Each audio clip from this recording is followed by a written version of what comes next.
And all aspects of his life and family come under the spotlight. And John McCain's family tree has some interesting roots. That's what the Wall Street Journal's Douglas Blackman found when he went to Mississippi. And in short, he found the African-American McCains. Take a listen.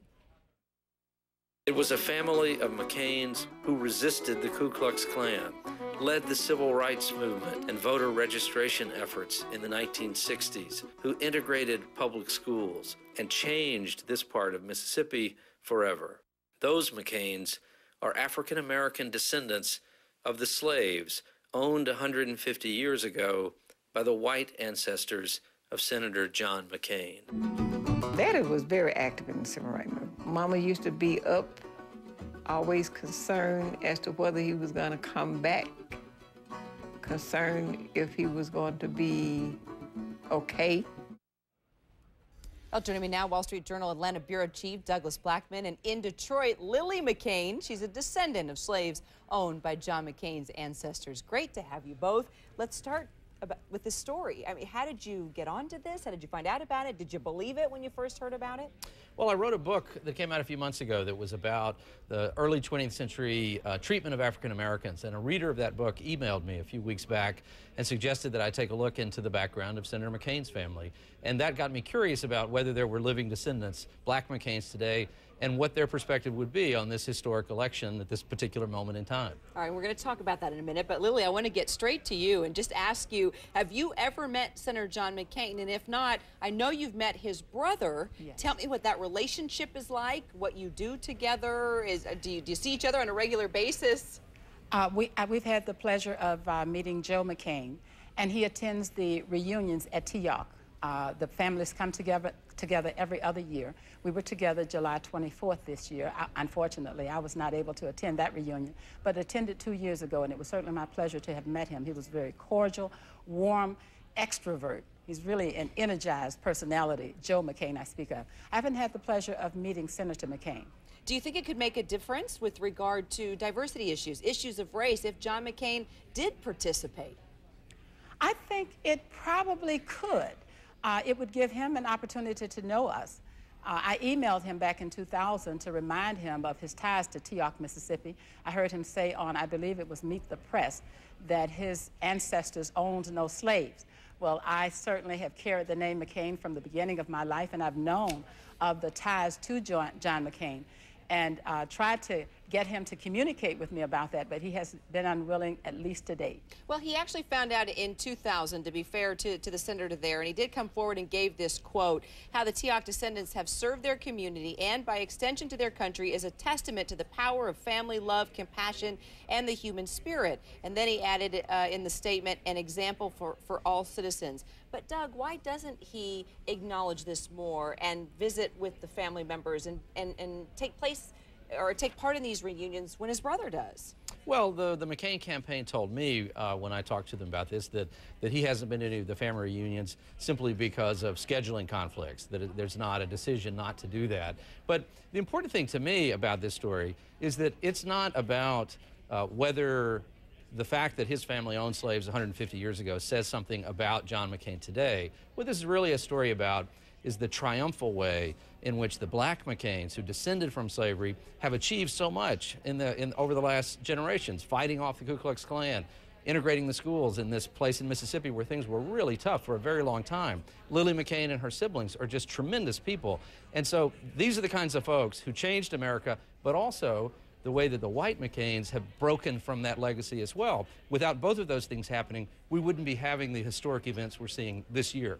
Well, interesting, as we look at the family tree here, the Black McCains, the white McCains, Lily, do you I mean, from the history that you know and what you've been able to find out through family members, originally, the Black McCains and the white McCains, what do you think the Black McCains took away from the white McCains years and years ago, if anything? Was there some sort of relationship or influence that led the Black McCains to be such civil rights activists, strong people, doing amazing things for the Black culture, as Doug has mentioned? Maybe that sense of determination to not only develop our potentials, but to somehow contribute to the stability and the growth of this country. My father was a World War II veteran. My brother served in the military. I served in the military, as did my sister. And as was mentioned earlier, and we are so indebted to Douglas Blackman for having conducted the research to complete the history and bring this to revelation. Now, it was so important for us to just do what we're capable of doing to make a difference. The civil rights era, as Doug mentioned, I was involved in marches and so forth, and did in fact graduate from J.Z. George High School, one of the first African Americans to have graduated back in 1969. Well, you definitely have an amazing family, Lily, that's for sure. Doug, is there a biological connection, and have DNA tests ever been done between the families? I don't know of any DNA tests, and I'm fairly confident there haven't been any, at least not as relate to okay, Lily says Lily no McCain's too. family, right? Okay. Yes. It's certainly the case that it's the oral history of the African-American McCains that they are related, going back to slavery times. The white McCains that I talked to generally said that if that's the case, they never knew that, and also say, does it really matter? That's a question that many readers of the story, many people listening right now probably are saying to themselves, does that matter? And there are a lot of different answers to that question. Yeah. Lily, go ahead. Given the way that the slave masters interacted with the slaves, it would be uncommon that we are not biologically related. However, we are neither discounted nor are we ashamed as to whether that connection is real or not. The important thing, as was mentioned earlier, is that we have come so far in such a short period of time. When I consider that I am the 5th generation from slavery, that in fact my grandfather's grandfather was a slave, that is just tremendous that we in this country have come so far. So I'm just elated that we are able to celebrate together. The McCains in Greenwood have been willing to come forward with us, to reunion with us, and to just celebrate life, and we're just delighted. Do you have a message to John McCain, Lily? It would be, I think, a credit to him if he were willing to acknowledge the reality of the relationship that we hold. Realize that it's really not something that we're able to discount because he's failing to acknowledge it. Reality is reality. That's history. We've come to a point where people are able to be judged by the content of their character, as Dr. King said so long ago. And I am just so pleased to see us do that. And to have him come on board and operate in that way would be just tremendous. Well, I would have greater respect for him. You and your family and what you've done, it's a tremendous honor to be associated. I think you give that name so much honor. Doug, Thank you could have a pretty fascinating follow-up story. Well, we'll see.